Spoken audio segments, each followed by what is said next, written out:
hello and welcome guys सनम को सगुंदरा मारमिति video ते are आशा इन पे को नपार गे ताहे को तबन आर इन मिनिया पूरा नपार गे आर नेतो मा दा बड़ा यहाँ आ तेहन दो मिटी अलगा टॉपिक अगु कते हेज हुई कना जहां सोशल मीडिया पर पूरा पिडगे पिडगे अचुरो कना से जहां को मेना वायरल कना हा आर ओना दो हुयु कना वीडियो को बिना हंडी ते भांडानन खातिर मिद हर को बारना कते ओना हो आले टोला रे और ओना भितर आले हों को नितुम को हेज आकना उनका दादा तको नितुम को और दादा तको को बया दो मिटे जिनिस हुयु कना दादा तको हुयन कि इना हुयन आ फैमिली भितर जदि मिटे कथा हिजुआ से बड़े के मिड ढोड़े मेनते बाध्य है उना दिन ले चुप लेना अकोय हो बाको मेना टोला अकोय हो बाको मेना और इन हो बइन मेना का बाध्यते मेन हुयु कना नोआ सारी कथा आपे हो नासना बड़ा पे एक्चुअली चेक कना सतो कथा दा मिटे जिनिस जहां नोडे नेलो कना मेने को हंडीपुर बाको एमात को खातिर नुगो माने बारन के दिया को भांडान रे बाय एमात को खातिर बारन के दिया बारन माने बारन चोकना ओना को तो एक्चुअली मिछो कथा कना जहां लका रे जहां इन नेल के nya मेते इन दु नेल का आपे तो इना मोचा ते पे अंजमे उनको कहे जना भांडान को चेत को चिकाना अकोय मिट पद अकोय को आकोट लाते की जवाब नोडे पे मिटा नितुम पे टोलारी नोन आम चिन्ह को पासे बाकान उनको आपे ओकारे उनको हेजन उनको सेंगल अभियान वाला उनको बाको चिन्ह का ले आलेमा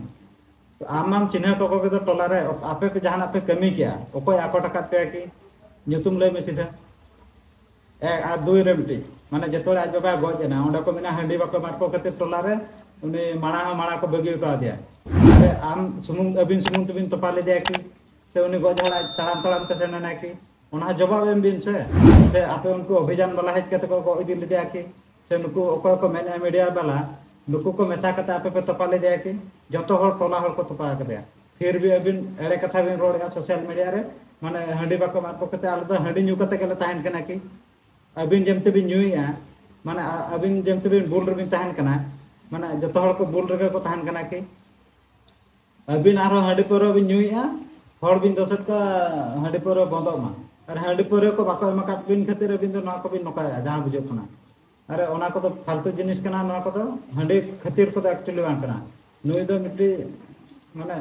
चेदा मना माने रोड के बा को अंजमा नुको तो आको जहां को भाबिया आको तो को भाबिया जे आले जहां ले बड़े ओना के बेसा दर बाद बके और दो जतो बुल रे को थान कना बुझे से पे माने हंडी पूरा बंदन खान समाज बदलवा आपे चिंता धारा माना बदल पे बुझो से आपे चिंता धारा बदल पे तापरे जे के समाज बदलवा बाकान तो तीस समय बदलवा और जब तो हड़ा के नेल में जतकी अब भारत इंडिया भीतर ना कथा को लेया जतकी माने जनजाति मेना को जतकी भी आपा होड़ मेना को जति परंपरा मेना जब तो हड़ा अलगा अलगा ताहे को बुझो से आपे पे मेन गोदा तहें पे जना अरे नो परंपरा बना जको आपे पे बना का की बना जको आपे पे ताहन ला आपे मॉडिफाई उना भी तो बाबा चला मिटी नतो शॉर्ट रे आपन बुझो चबे जहां नतो वायरल अपना आर मिटी कथा माने खाली खाली ते टांगा बुडिया साब कते इन दादा माने किसुन सोरेना जहां नितुमे लइया उनी तो हुयु कना इन दादा कना और उनी माने इन बहु कुदो ले जा उनी तो हजारे बुझे से इने तो बुझे में आले हो बहर तो बुद्धि में आम लका नितुम मतम कोंका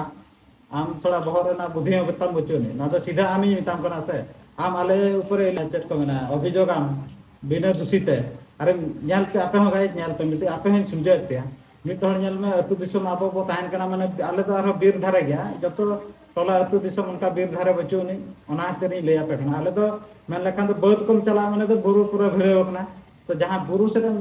बद से दाना बड़ाम चला तो चास सीजन हो सटरेना बड़ा गया तो बद हम धाम चला गया माने बुढ़िया कम सतरा इदी गया माने चला माने तो बेकार मजुआ की बा मजुआ और बड़ा गया बाबो सहान तक उतु दकायबो जेहेतु आपे तो पे गैस को पे यूज से बांगा से गैस को पे यूज पाले और आले तो जेहेतु बुरु दिसम रे ताहन कना रोहड़ डेर तना जाम किया बखान रोहड़ दारे तना मुगु किया माने जाम केट खाना अगु तरायम सहान बकरा ओना खातिर बुढ़िया को तो साफ करते तापरे वीर दिसम कना नेल पे वीर दिसम कना चिली को नामो बाको नामो ना दूसरे कथा कना मेन मोटिव तो हुयु कना सहान तना गो तराया अरे दाना माने फालतू मा बाम ना से बोदन चलाना नका पे नेल तरा के चेक को नाम तरा के खान नाम तरा के बाम नाम लाखन बाम नाम ला ओना लका बोद को चला था मैक्सिमम हर आले समुद्र बांगा कि उनकिन पीछा बांगा अरे नुकिन गो कते तो चेक नामो मासे चेक ना ओना को तो फालतू माने अकिन किन हैरान अपना एक्चुअली ओना साथे हड़ उनकिन हरान तो माने टोला आले वंश माने अकिन दो एक्चुअली अकोय सला बकिन पटा पे हेज कते पूरा हड़ सला पे रपड़ दाड़ा जत्तो हड़ तापर आर मिट्टी जिनिस आज बाबा हो गजकना अकालका ओना नासना बड़ा ᱧᱚᱜ पे आपन माने अकिना कैरेक्टर हो बड़ा ᱧᱚᱜ दरकार माने बिना बोलते हड़ हाना नाम मेताया अपमान अकालका बुझोआ निजेना निजरा दूसो हड़ को बड़ा गया से आले चुप अकना ले मेते आले बोर दे कते हाना नाम बताया आले बोले ठीक ले ताहने के बाले ताहना के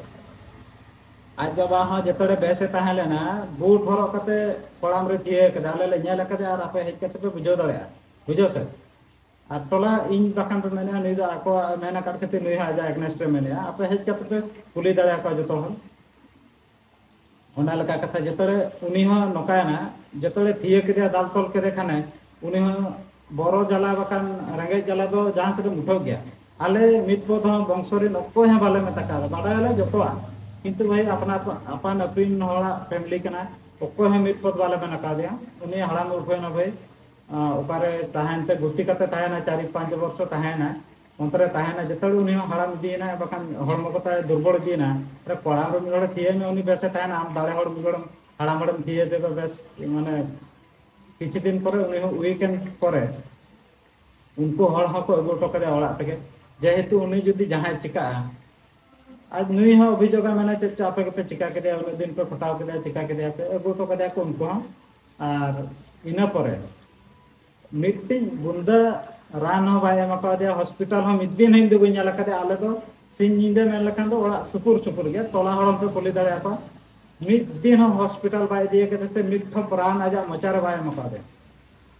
बुझे से मिद ठप रान बखान ठीक गया हम फैमिली आर्थिक ये ठीक बनो गवर्नमेंट हॉस्पिटल में तो मगु दाड़े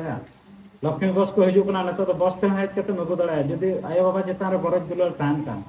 ओना बा हुइलाना ठीक गया ओना बा तापर रेंगेज ते ताहेना पूरा जमा बाको माया जहां नो चकना आजा अकिना लेंगा पास्टर हा पे नेले नोते ये जोरी को दालो बकना ओंडे गाय तो सिनिदे गिटी ताहे आर सिनिदे नोका सिनिदे नोका सितुंग जपुच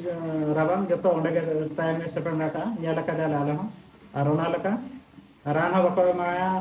जमा बांगा और एगेर तो सेता आयुब ताहेना उनी हड़ाम हाडे नाडे पिंडे पर गिटी जमा और चेदे मेता अपन वाले आले माले जदि अपनार पर माने अपनार चेतान रे नुको को देख कते को कथा बाते ओना लका कथा तो उनका के अको को नाइतन को का चैनल सब्सक्राइब ना और चेद हा अपडेट हिजुक ना ओना परे नासे नासे तीन लई आपे और एक्चुअली ना दो हंडी बखरा दो मेट्रो तो बांग कना नि दो आज आज तेगे भेगा रखना और कोई हो बाको चिका करे ओना लका चलो कंटिन्यू थान लगे और शेयर में पूरा जबरदस्त शेयर में और को बड़ा दरकार अपना सरी कथा एक्चुअली चलना चलो उनका के नेक्स्ट ब्लॉग रहे